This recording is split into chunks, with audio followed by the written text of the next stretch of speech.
Hello जय Jagannath welcome to a new mini blog.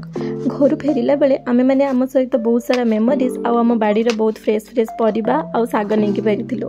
आम बाड़ी रे माँ लगे बहुत सुंदर मदरंगा साग, तो ताकू माँ पैक कर देथिले। आमे भाबिलु पहुँचबा ना नहीं, बट होपफुली पहुँची जाइथिला भलसे। तो से मदरंगा सागर पतुआ आ बहुत जगह चरचड़ी भी कहते ताकू बनाऊँगी मु आज। से आलू बैगण को छोट छोट क्यूब रे काटिकिना मदरंगा को टिके छोट छोट काटिकी मिक्सी रे ताकू जीरा सोरिष और कंचा लंका देकिना टिके दर दरा पेस्ट बनई देबे। तो सही पेस्ट को कड़ाई रे नहींकिना से टिके हलदी लुण आउ जो आलू बैगण आम काटिकी रखी सोरिष तेल टिके आ दर छेचा रसुण बहुत भल फ्लेवर आसो। ताकू पकईकिना भलसे गोलैकिना ताकू घोड़ना देकिना गैस रे बसई देबे। सी तार से स्टीम रे ही हम एथरे किछि बेसी तेल मसलार भी यूज नहीं आ खाइबा पई बहुत टेस्टी लगे। तो एमती बसई देबे। छोट बेले ना मोर जने माउसी थिले मामी माउसी कहीकि तांको आमे पतुआ स्पेशलिस्ट कहूलु। सी बहुत वेराइटी पतुआ और टेस्टी पतुआ बनाती।